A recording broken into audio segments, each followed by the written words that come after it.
I have to remember that my microphone is hot, even if I'm not on the Sean's face screen. I don't know who Al is, but hello. Hey, Mason, good to see you.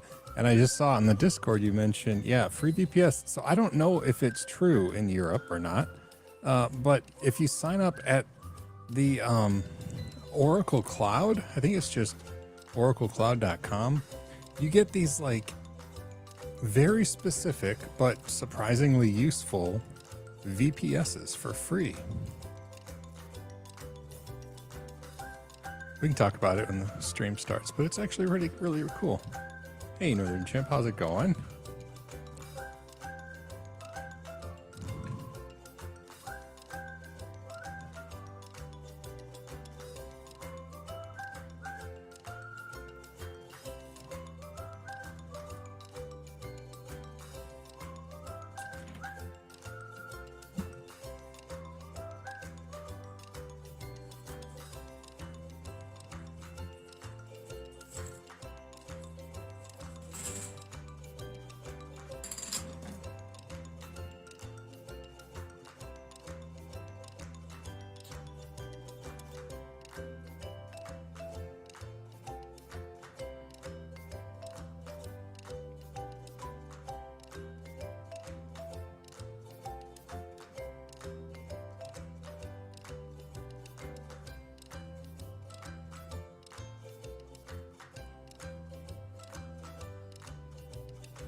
You know what? Let's start a little early, just because.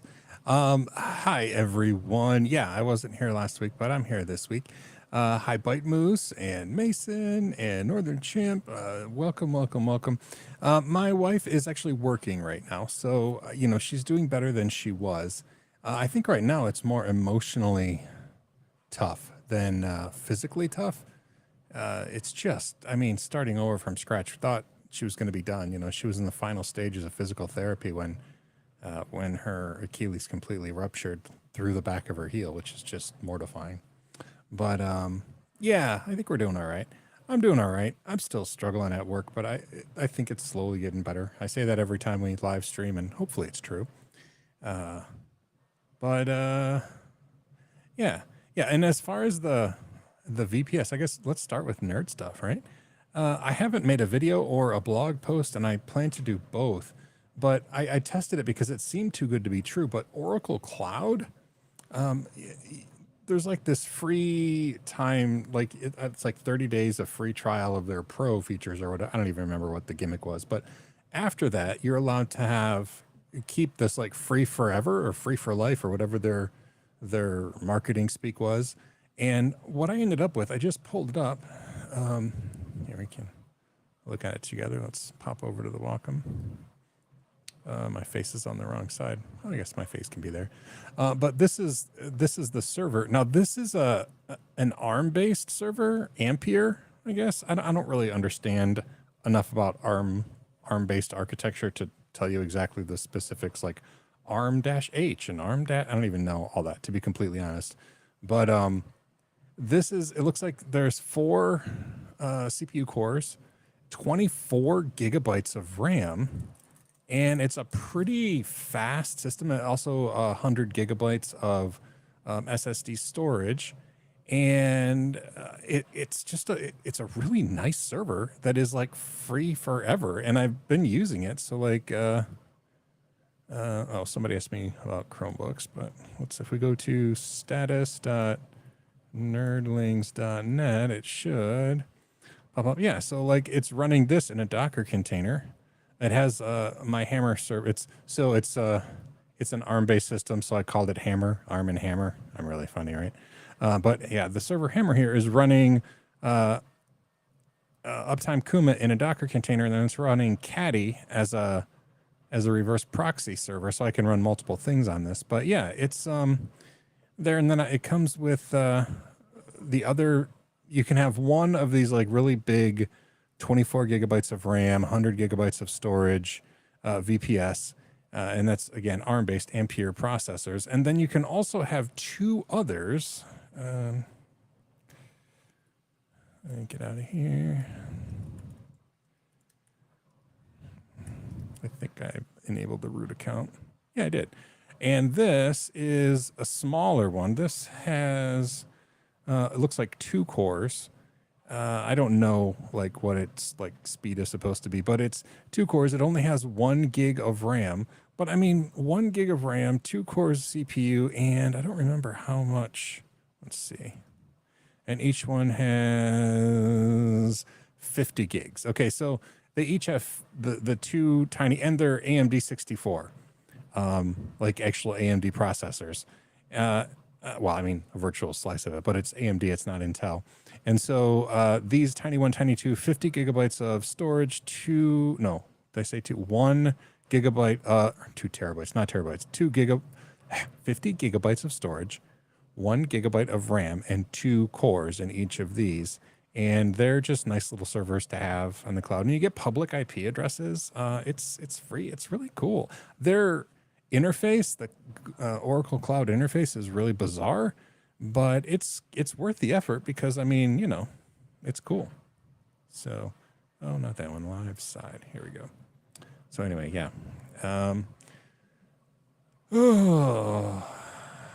How's she feeling? Yeah, my wife is, again, physically she's feeling, you know, she's feeling pretty good mostly. You know, she'll have some weird twinges and pain and stuff, but it's just emotionally starting over, you know, being on a scooter again. You know, our house isn't scooter ready anymore. It's difficult for her to get around the bookstore with the scooter. She can't go up and down the stairs. You know, there's just a lot that it's just a lot.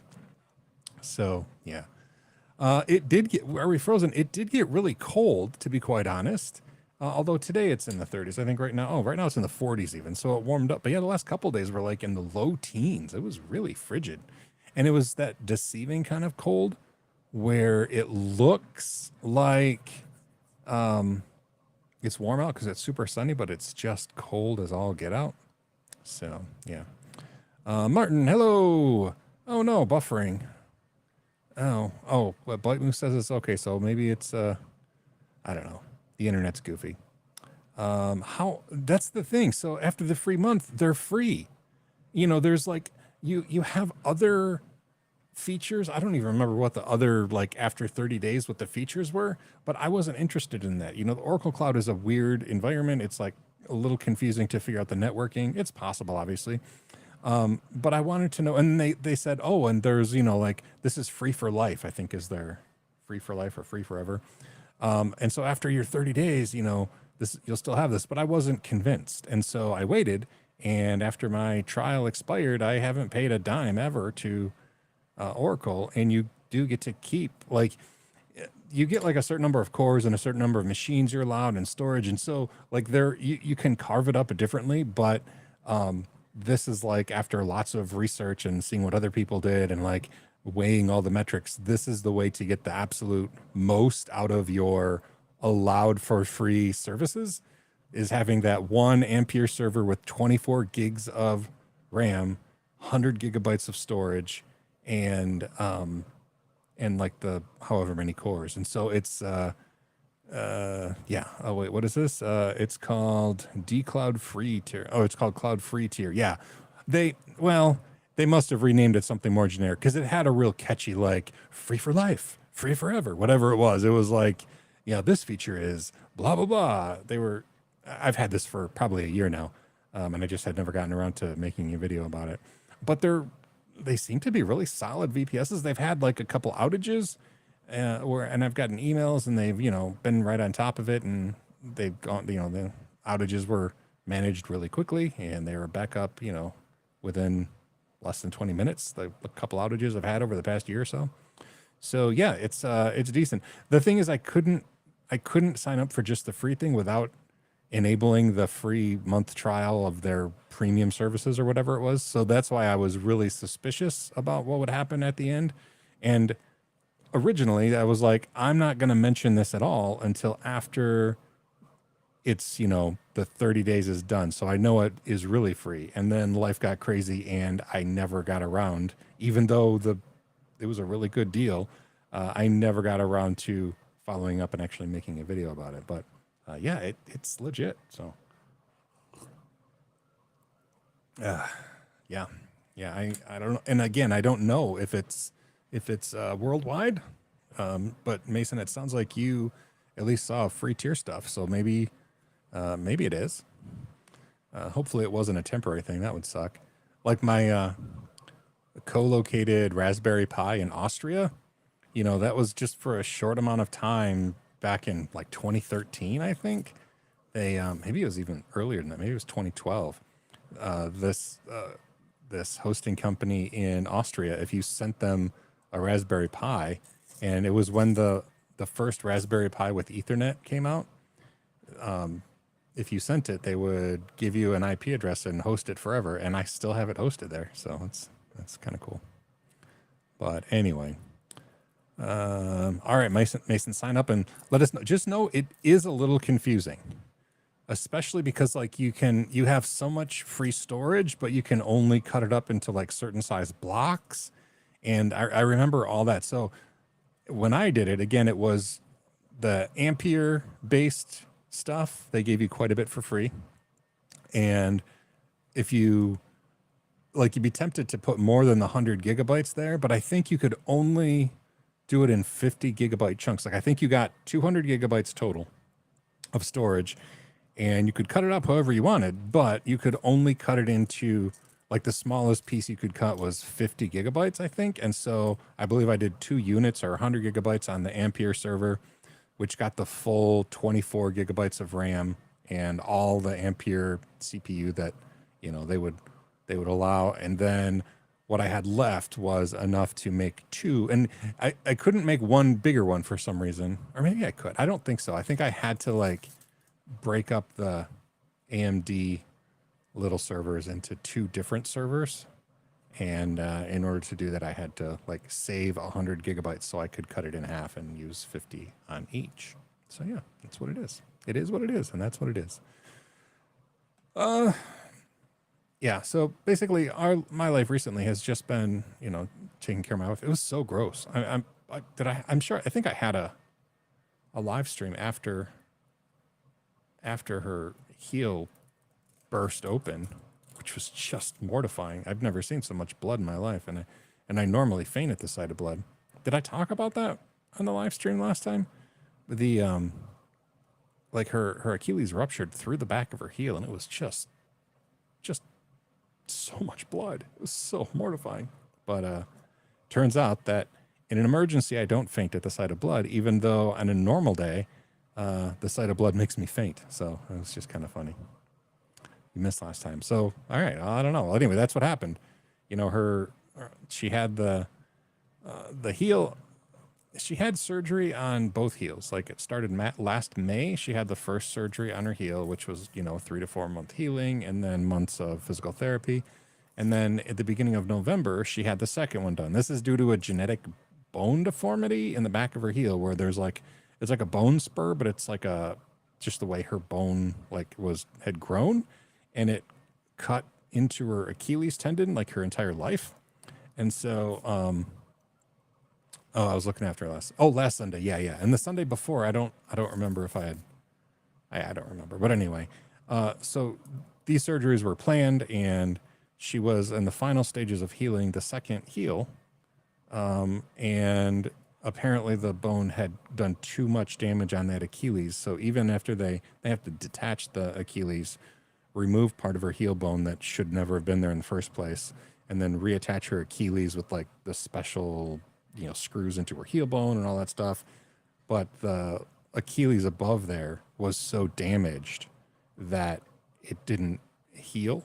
It couldn't like it, even though the thing that was cutting it in half her entire life was removed. It was still too damaged. The other side apparently healed okay, but the second one, it blew out the back of her heel, and so they had to go back in, had to remove part of her toe tendon. They like harvested a tendon from her big toe and kind of stitched it on to the remnants of where her Achilles used to be, and basically the same thing started over. Yeah.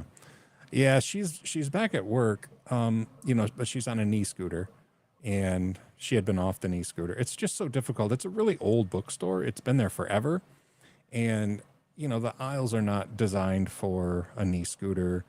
Uh, it's two stories. The bookstore is 2 stories, and there's no elevator. It was made long before elevators, so it just has stairs, and she can't do stairs with a scooter. So she's like stuck downstairs now for months and months again, which is just no fun.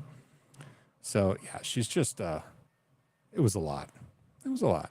Thankfully, since I got the job at CBT Nuggets and I have health insurance now, we were no longer depending on her job for health insurance, which means that she was able to actually just take some time off work and not worry that if she fell below full time, she would lose her health insurance, because that's what happened the first 2 times. She had to go back to work almost immediately, and her bosses worked with her so she could do a little work from home or whatever. But it's a bookseller, so for the most of the work is on site. So they, she just worked there, but she took like a week and a half off this time, which was nice, so that she could heal a little bit more before going back in, because we didn't have to have her there the full time required for her medical insurance to work, because, oh my goodness. Yeah. But anyway, so that's where we are. That's why I didn't live stream last Sunday. I'll be honest, I was in a bit of a funky mood myself, so I really wasn't good company for anybody. But I think I'm doing better now, so we'll see. I'm only a little behind at my day job. I made this production calendar on the wall with like where I have to be to meet the bare minimum, and I'm below that right now, but there's still time for me to catch up. And yeah, so it'll be fine. One aspect of the U.S. I really don't like pay for your health. Oh man, and it's just crazy. So I think I've sort of not decided. I mean, I've thought to myself I really need to stop. But on Saturday, so yesterday, I had to go myself to urgent care, which I don't know if that translates across the pond, but we have like doctor's offices, which are open like 9 to 5 Monday through Friday, right? Your regular primary care physician is like that's like your doctor's office. Like if you make an appointment and go in and see them, but you have to make an appointment, and they're really, really swamped here. So generally you can't make an appointment anytime before like 2 or 3 weeks minimum. But anyway, it's your regular doctor. And then there's the next level of like emergency care is an urgent care. And urgent cares, some of them are connected to an emergency room at a hospital, but most of them are just private for profit companies. And that's all we have here in the town where I live, is we have just one urgent care. It's pretty new. We didn't have any for a while. And so we went to, okay, you have a minor injury. Okay, that's probably what we would call an urgent care here. But again, most of them are private for-profit companies. And I had to go to one because I woke up with the worst ear pain I've ever had in my life. One more thing, right? And it turns out it wasn't an ear infection. There's just a horrible, like my eustachian tube it wasn't a clog. It like, I don't know what the diagnosis was, like eustachian tube failure for some reason. It just basically it's super clogged.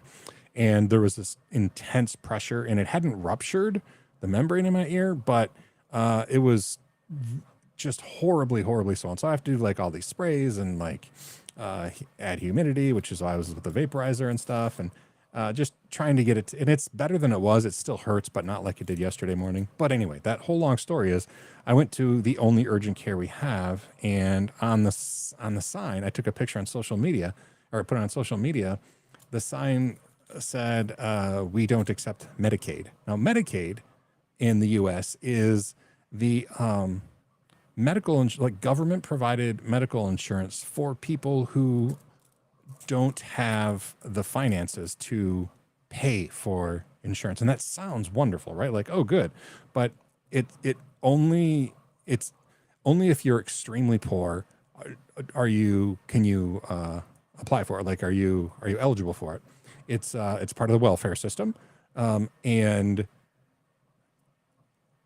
a lot of private practices like this urgent care won't accept it because as an insurance provider, they don't pay as much as like a commercial, you pay for your own or your employer pays for it. And since they are a private for practice business, they don't have to accept it if they don't want to. And so they don't. And so basically,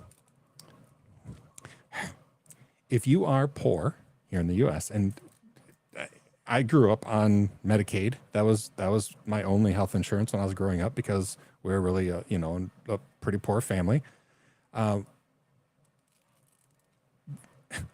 If you are on Medicaid and you have not an emergency, but like that middle level, right? Like an ear infection that you shouldn't wait until you can get an appointment with your regular doctor, if you have a regular doctor, but not to the point where you should go to the emergency room, right? It's the kind of thing where it's okay if you wait in a waiting room for an hour waiting for your appointment.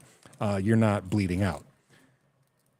If you have Medicaid and you live in my town, you can't get that kind of care. You have to go, you either don't go anywhere or you go to the emergency room, which is not the correct place for that, right? I mean, they are not a place that is designed to treat somebody who has an ear infection.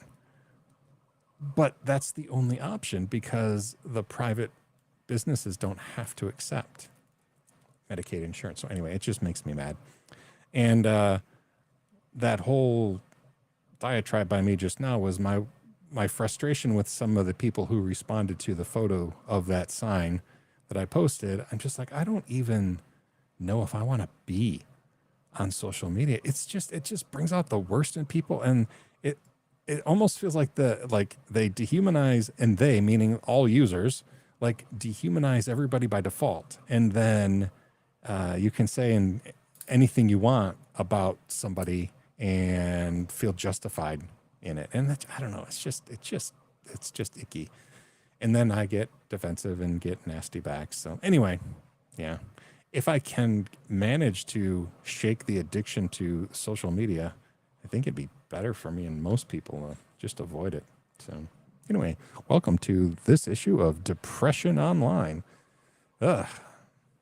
But yeah, U.S. healthcare is nuts. It is. Is the NHS catching up quick? I know that the NHS has, like, you can also have additional private healthcare to get better or quicker service. Maybe it's quicker service. I don't even know. I don't understand the nuances there, but yeah, I've heard that while it's better, the NHS is better than it is in the US here as far as like, you can get healthcare if you need healthcare. It's not the panacea, right? It's not the perfect solution. I don't know what the perfect solution is. I'm sure that what we have here in the US is not it though.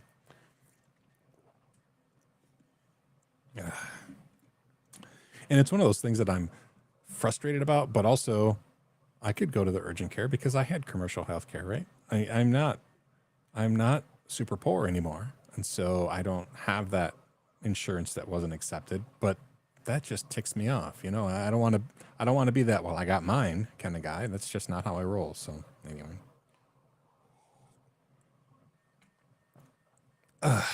Wow. There must be something more exciting happening that we could talk about. Oh, I'm printing. So I'm printing stuff. So this is an articulated jellyfish bottom that goes like, and then you got to glue the pieces together. And so it's you just glue those top two together, and then it's a jellyfish. And my daughter is giving it to a friend of hers as a gift. I had issues printing, so this top one I'm reprinting because you can see it kind of like fell apart. But anyway, 3D printers are fun. I wish I was better at designing pieces because sometimes I'm like, oh, I would like to make a little thing like this, but I'm not super good at it.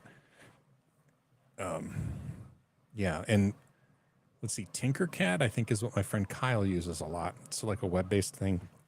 It's pretty good, but I'm just not good at the designing part of it. Bite Moose, it's a good solution, but some of the ones running it need to be replaced. People have a brain. Yeah. I worry that other places, I mean, the U.S., we may be really good at the crazy, but, we haven't cornered the entire market. I think that when some people see, oh, in the U.S., the rich are getting so much richer, that makes other people get ideas that maybe that's the way it should be. And boy, I certainly don't think that. But yeah, the healthcare system is just so weird here. Anywho, did you ever do one-on-one training if asked? I don't know. I probably wouldn't. I don't have time now. I can't even do my regular job now. As far as one-on-one training, I'm not terribly good at it, and I that's not me being, that's not like false humility. Like, oh, I couldn't possibly do that. I'm so easily distracted that if you're with me and we're working on one like thing that is interesting, it's fun and we can do it and you can learn, but like I'm just not great at that one-on-one let's learn through stuff. I get too distracted, and while in school I was always very well behaved, I think if I were in school now, I would be the trouble child because I get bored and distracted too easily. So I haven't ever done one-on-one training, and I would have a hard time saying no, but I just don't think I'd be terribly good at it. So Bite Moves working and getting a Pi Zero working as an HDD keyboard with a 7 touchscreen attached. Oh, yeah. So I have found that using the 3D printer to print things that other people have designed is actually great. Like I've like so many things, like holding like a Pi Zero. I'm sure there's 1,000 cases for different reasons. So that reminded me too. But yeah, I've used my printer mainly for that. I don't think I've ever designed a single thing. I've made some minor modifications, but not very good ones. But yeah, for like pre-print design, like on Thingiverse or my Bamboo printer is like built in with Maker World or something. I don't even know what site they use, but yeah, there's some amazing things out there that are nice to print, and I do that. But has anybody?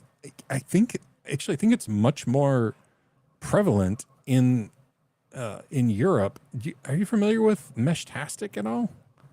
there was a Floss Weekly thing dedicated to Meshtastic at some point. I don't remember if I was a host or if I just watched it. I probably was a host, or else I wouldn't have watched it. But 3D button to finish the live streams. Yeah, I could just like bonk, and then I would press it, and then you would see me like behind the scenes trying to actually stop it because the button wouldn't really do anything. No, but yeah, Meshtastic. I got 2 Meshtastic radios with like larger antennas. I know everything here in the US is so spread apart, but I thought, oh, I'll at least be able to like connect to somebody. Nope. Here in my town, even with, I live on the side of a hill overlooking a lake that actually looks at other towns across the lake. I get nothing. No other person anywhere in my area is running Meshtastic, and it makes me so sad because I wanted to play around and like see how far we could mesh. And like I got one of my here, I'll get it. I'm gonna go get it. So here, please stand by. I'll be right back. Just because it's a cool thing that I got.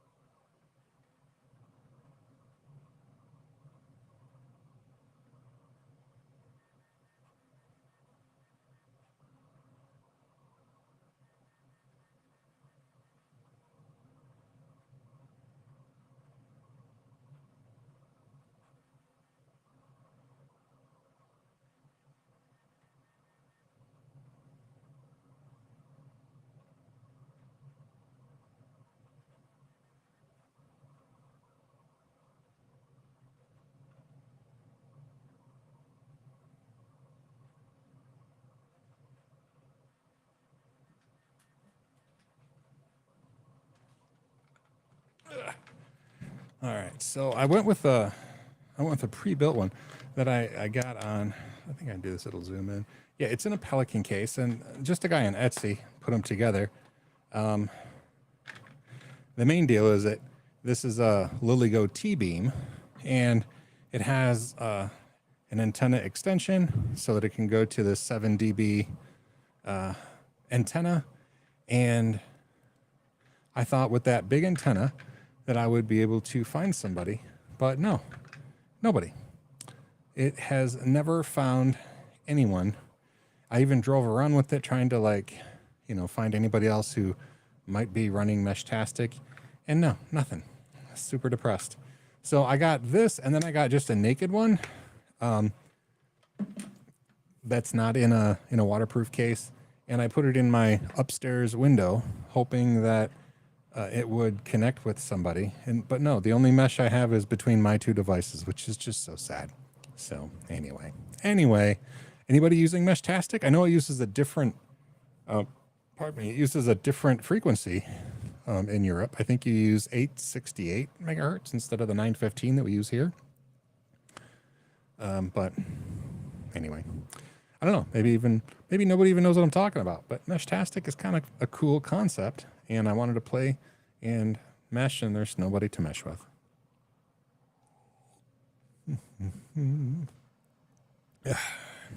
Yeah. And that's about it, I guess. I wanted to. Oh, I found an old iPad Mini that I wanted to get set up as a Home Assistant screen, and it's too old to run the Home Assistant software, which is annoying. So yeah, Morse code, no. No, I've never tried Morse code. Meshtastic, admittedly, is not much more advanced than that, but it is a little more advanced than Morse code. So a man that worked in the library outside of the technology department when I worked at the school district, I was a technology director at a school district for 12 years, and he was the librarian, and my kids knew him as Papa, like a grandfather figure. Even though we weren't actually related.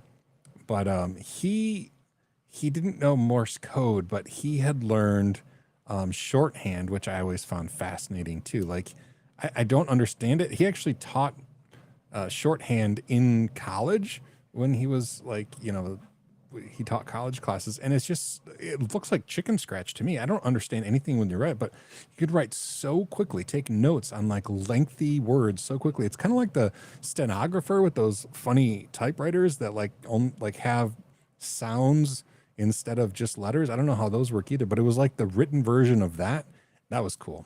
But no, I never learned Morse code. And now I have nobody to play with Meshtastic with either. So, yeah. So all depressing things. But the case is cool though, right? I mean, the guy did a nice job. The guy I bought it from. So this little Pelican waterproof case, and you can't see, but Pelican waterproof case, and then he 3D printed this little stand for it that's screwed to it. So the LilyGo T-Beam has the spot for one 18650 battery, and so that was like already there. But then the stand is this flat bottom thing that just kind of goes in the slides in the case underneath the antenna wire and just kind of sits in there nicely and snugly. And then you can power it and charge it with the micro SD slot. But if you don't, if you just seal it off, it's waterproof, and you can just hang it somewhere with the carabiner. And the idea is you could hang this on your backpack and just take it like on a hiking trip, and you would mesh with other people who have Mesh-tastic, and this lasts like, I don't know, 6 to 8 hours on one battery, something like that. But again, there's nobody for me to mesh with and try out. The idea is it's a low, it uses LoRa, LoRa, and the range is insane, like 20 kilometers, depending on like range and line of sight and stuff. But like and this is a decent, like this is a larger than normal antenna, because I wanted to maximize range. And I live, like I said, on top of a hill, well, on the side of a hill. And I have a 2-story house. So I was like up really high, and I was thinking like I would definitely connect with people, but no, didn't connect with anybody. Nobody in the area has it. But it's really long range. I mean, LoRa, LoRa stands for long range, and it uses a frequency spectrum that travels much better and isn't dissipated by trees as much. So, like I said, here in the U.S., it's 915 megahertz. I think over in Europe, or at least in the UK, it's 868 megahertz, and it seems to be really kind of popular in the UK. So yeah, if anybody gets it, I'd love to hear your experience with like meshing, like how many you find. And it's just designed with the idea of meshing from one to another to another to another, and you don't have to know the person that you're meshing with. You can pass things, and then you can also set up key encryption on it, like private key encryption. So you send messages on like various channels. I don't know. It's a whole thing, but since there's literally 0 people for me to play with it, there's not much I can play with. But yeah, they also sell them with built-in keyboards, but obviously those are more expensive. It's just the same technology, but with a keyboard built in, so you can actually type it. Now, in order to connect to it, you use your phone and connect via Bluetooth, or you can connect to it over the web, but I've had issues with connecting over the web. But you connect to Bluetooth, and here, I'll show you. So, so yeah, so I have it on my phone. I have the 2, and then I just click on it. Mobile mesh is what I call this one. Oh, I guess that's it. Oh, and it shows where they are, so probably don't want to show you that. But yeah, just connect via Bluetooth to this device. This is called Mobile Mesh. And then you can do messaging. So like this is the message thing. You can do a direct message to an individual unit, which will get transmitted through the mesh, or you can just go to, like I just click channels, like primary channel. The default channel is 0, and I could just say hello, and then it'd be like a public forum on the mesh, and then it would, yeah. So it said acknowledged, but that was just acknowledged by my other node over there, so it's not like anybody else is seeing it. But yeah, it's just like a public chat, or you can do individual channels, or you can send directly to somebody, etc., etc. But yeah, it would be good for some. Yeah, it would be, and that's the thing. It's especially here in the U.S., and I'll just pop this up so it doesn't go away. Yeah, it would be ideal for somebody like on a tractor, right? You're out there and you don't have cell phone coverage, but you want to quickly send a message to somebody or something. It meshes. So you pop one on your barn, you pop one on, your neighbor has one, puts it at the peak of the barn, and since they go like 20 kilometers or so, that's really a long distance. So they can just, hop and hop and hop, and they send it throughout the whole mesh. So yeah, I just thought it was really cool technology that, I mean, maybe I can buy some more and Like my farm, I don't know how far my farm is from me. It's not line of sight, but if I put it up on a pole, I wonder. I'm gonna, I'm gonna. I won't put this on the screen. Just I mean, everybody knows kind of where I live. But let's see if I go to map, google.com. I'm gonna see in between. There's my home, and let's see directions to my farm address. Looks like it is about. Oh, it doesn't really say. Yeah, it's about. As a crow flies, about 15 miles, I guess. So I don't know how many hops it would take to get there. I mean, if it was a line of sight, I could get there with one hop, but yeah, I'm not gonna get a clean line of sight all the way unless I had like a 100-foot pole at my house. But I also thought about add like a solar panel to this. It would charge the battery up during the day, and then you might have to put two batteries in to last all night. But then it would just be cool. It'd be live forever on top of a tall pole, charged via solar during the day and run off the battery at night. And so 24/7, it could just run and be a repeating node. I just think that'd be super awesome. But anyway. That would be true. Yeah. Like I think we talked about, it was probably you, Bite Moose, I'll be honest. Plug into the network on the tractor for long range communication. And yeah, it's, Meshtastic is just software that is utilizing the LoRa hardware. LoRa, again, LO for long and RA for range, but LoRa technology, it's just a chipset designed for the long range communication. I don't know. I think it's cool. I wish it was popular here. It's a good spot here. Again, because we're right by here. I don't mind showing you like where I live ish. Maps. Don't allow current location. No. Maybe. Come on.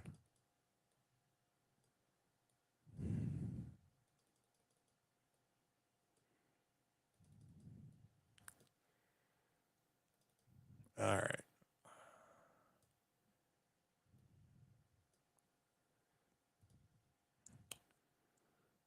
All right. If I get this.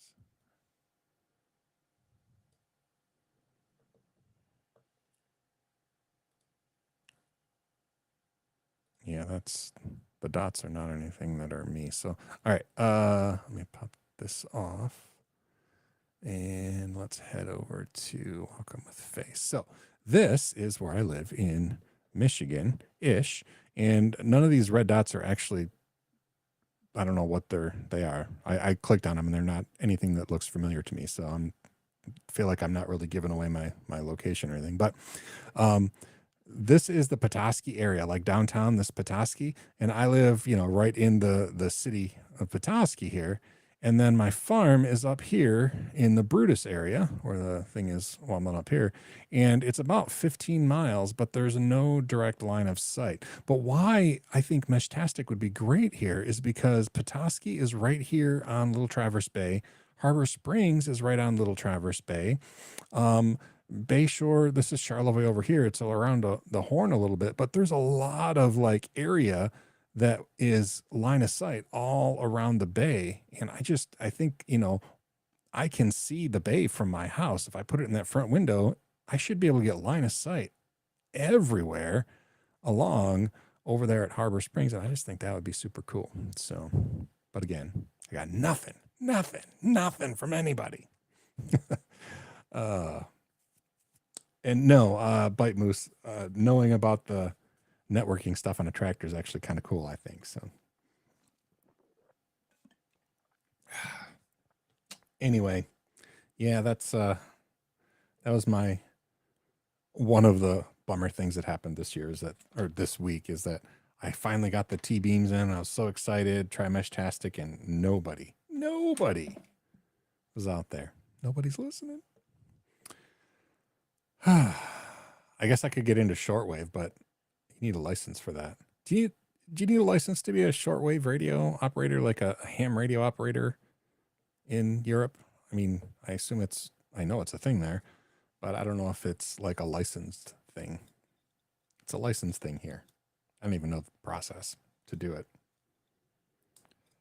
But hey, I mean, if we're preparing for the downfall of civilization, ham radios and LoRa Meshtastic, I mean, that's the future, right?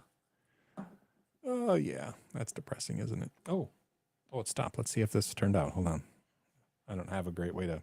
Oh, maybe I do. Tracking? Does that work? Oh, maybe not. There we go.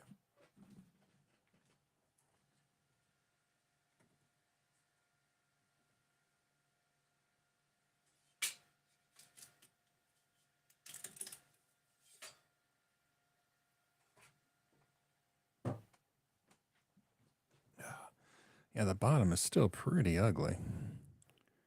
But hopefully under the support, at least, it's going to be flat enough to glue the pieces together.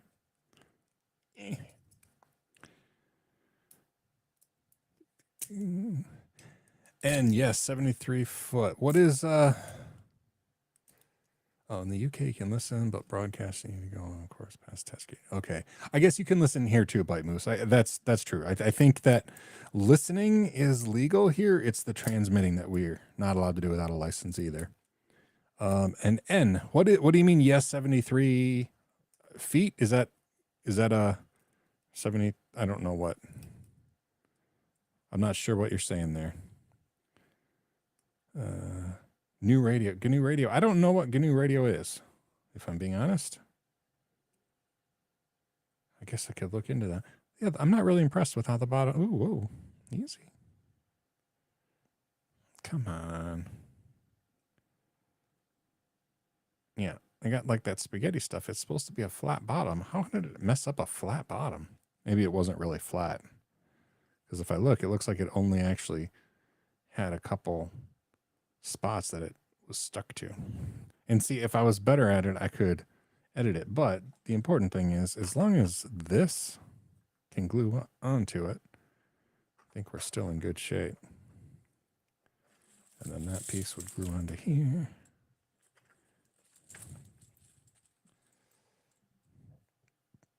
Yeah, I think that'll be fine.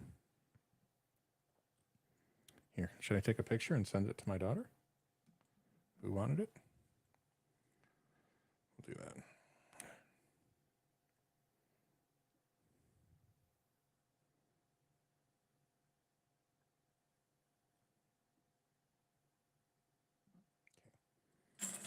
She can glue it together. Now I have another jellyfish head that I can do something with. Oh, this will be the button. This will be the button we end the episode with. All right, let me send it to my daughter. Dun, dun, dun, dun, dun. All right. Oh, quarter till. What is GNU radio? I honestly don't know what that is. Is it just like some sort of... There was like a whole bunch of like packet network stuff. Let's see. GNU radio. Here, we can switch so we can do this together. There we go. All right.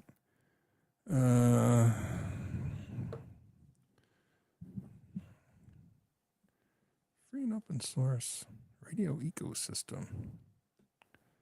There's a conference in September. About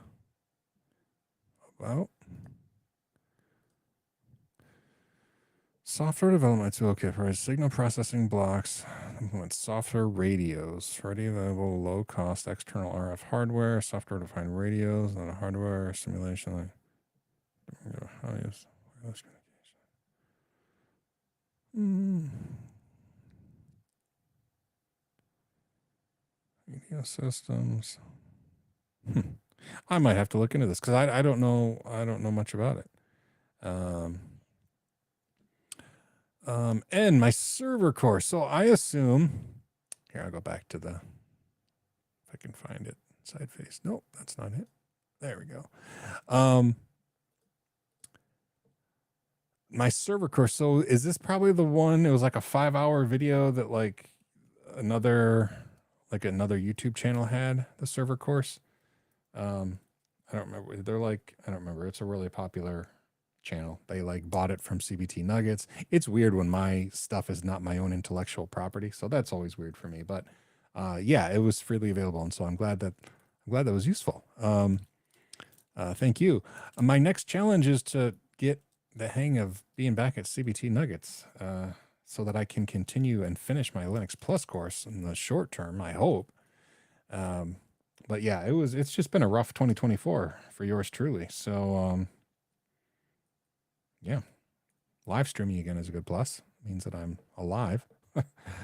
And software defined radio. I think that's what the GNU Linux or the GNU radio is. It's not clear to me exactly what it is. Is it just like digitizing it? Software defined radio, is this like to digitize it like I was talking like packet stuff?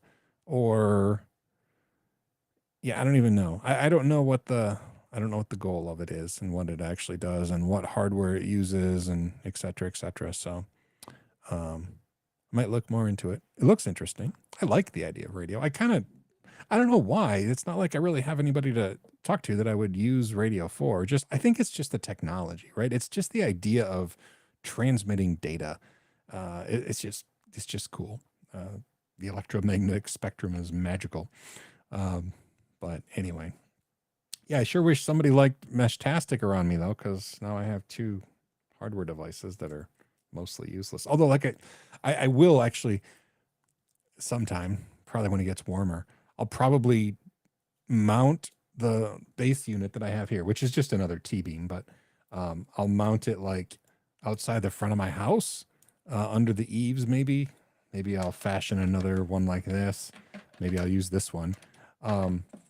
Put it outside for like as high as I can get it so that it gets the best range, and then I'll drive and see how far I can get while still connecting to it, because I think that's cool. But yeah, thank you, and I appreciate it. And yeah, I'm back at CBT Nuggets. I wasn't there for a few years, but I'm back at CBT Nuggets, and I don't know what they do with my stuff. Again, it's weird to have my face in my video that doesn't belong to me, but that's what having a job is, I guess. So whatever, it's fine. It's perfectly fine. Software defined radio, you can track aircraft, listen to radio stations, and get car fob signals. Okay, that's interesting. Yeah, so like I think there was another episode of Floss Weekly we talked about that. Again, I'm not really a part of Floss Weekly anymore now that it moved. It's no longer on the Twit network. But like where they're tracking Elon Musk's plane, like Elon Jet, that's probably software defined radio and stuff. Okay. The Hamnet project can fit on GPL3 solutions. Okay. Yeah, I haven't, yeah, that's not been a focus of mine. And if I get really into it, then, woe is any other project I'm currently interested in. I think this one is probably not going to go far since it's just me. But who knows? Maybe I'll buy a dozen units and I'll build solar powered battery backed up units, and I'll start trying to mount them all over the area to completely mesh all of Petoskey and northern Michigan in Meshtastic networks. So anybody who is hiking in the woods around here could maybe pick up a signal. Maybe that'll be my contribution to the something. Probably not, but who knows? Any reason to continue to own my farm, I think, is good. I just love having the farm out there.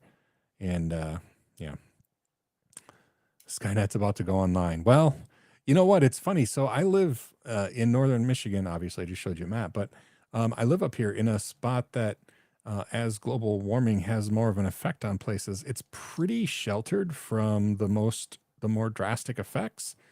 Which, I mean, I'm not like, yay, haha, we shouldn't address global warming since I'll be good for a while. No, but we might get a lot of people moving up here. There's a lot of rural area, and my farm is in a very rural spot. That's a hard word for me to say, by the way. Rural area, And I'd love to actually own some acreage there and make it you know, a cool place to exist. So anyway, the only downside, it's an upside and a downside. Right near my farm is a regional airport, which is great. If I ever did get the funding and stuff to create Nerdling's Ranch, where there'd be like a place to camp and stay with some lodging or some campsites or RV hookups or that kind of thing, and have like conferences on site. It it being close to a pretty decent regional airport is nice, but it limits some of the things. Like I can't fly drones like everywhere else because it's in too close a proximity to an airport. So I'm not allowed to fly drones. I don't even have a drone, but I wanted one, and that would be a cool place to fly it out there.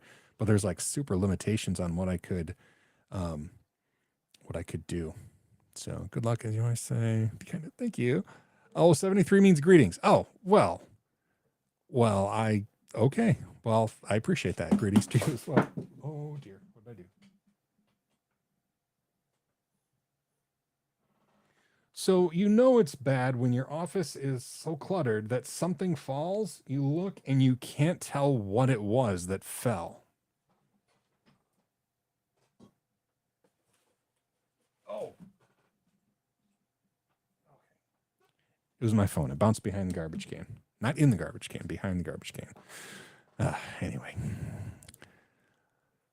Oh, I guess we're getting close to the time. So one of the other many bad things that have happened over the past 2 weeks is that since my wife is not able to get around very well, obviously for obvious reasons, um, it means that I'm solely responsible for house cleaning, and I'm bad on that on a normal day. Um, so yeah, we like ran out of dishes. I had to do some dishes today because we had run out, which is just a sad state of affairs. So yeah, I had to load the dishwasher. I probably need to do that again before I go get my wife from work. She's done in like an hour and a half. Um, and I swear, I am just like a little child, and I have some adult skills, but yeah, I'm not the reliable person you want in charge of stuff unless it's an emergency. It turns out in an emergency, I'm really good. So as long as everything is an emergency, hey, we'll be fine. Oh, do you know the story of the Tuatara nickel? Or the Tuat? It's not a nickel. I guess it's a 5-cent piece from New Zealand with the Tuatara on it. Come on, there we go. It's worth Googling or looking up on YouTube. Tuatara 5 cents John Green. It's such a cool story. Um, anyway, thank you, and yeah, I will do my best to clean the house. So my wife has to go through the kitchen because again, we live on a hill, and so in order to get into the house, I have to back up our driveway, which is extremely steep. It takes all-wheel drive, and now we have big chunky snow tires so that we can get up the driveway. And my son-in-law, before her first surgery last May, built like a handicap accessible ramp to go up the last final steps into the back door. And so she has to go into the back door of the house when she has a scooter. And that means she has to walk right through the kitchen to get to the main living area where she, normally spends her time. And the kitchen has been such a nightmare. I know every time she walks through, she's like, I can't believe it's like this. But anyway, it's a little bit better now. So I'll try to get it a little bit better before I pick her up. And we're having dinner at my daughter's house, so we don't even have to cook in the kitchen. Yeah, I'm not going to make any promises about making content. That's for sure.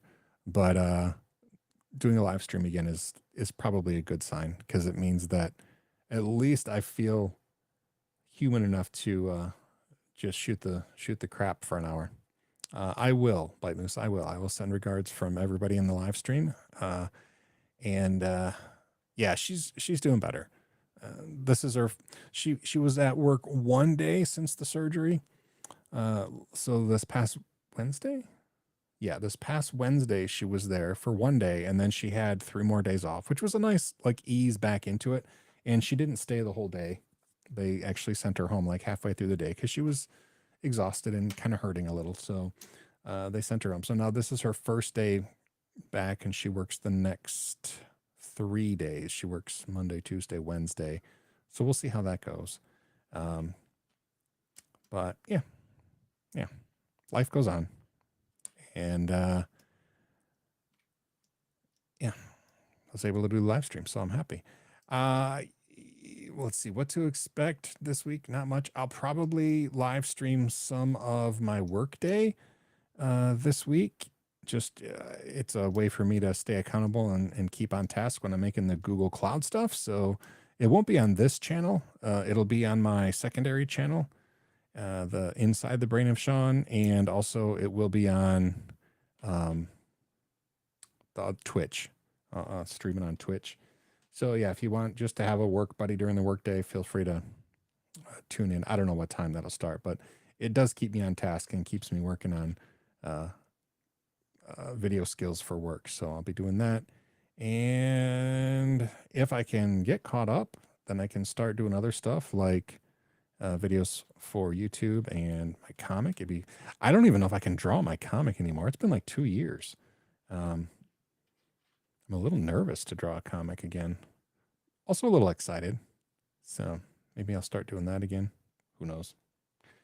I don't know. Life kind of started over now with my wife back in the knee scooter. So anyway, we started like 30 seconds early. I think I'll just close up. Thanks everybody for just hanging out with me for an hour.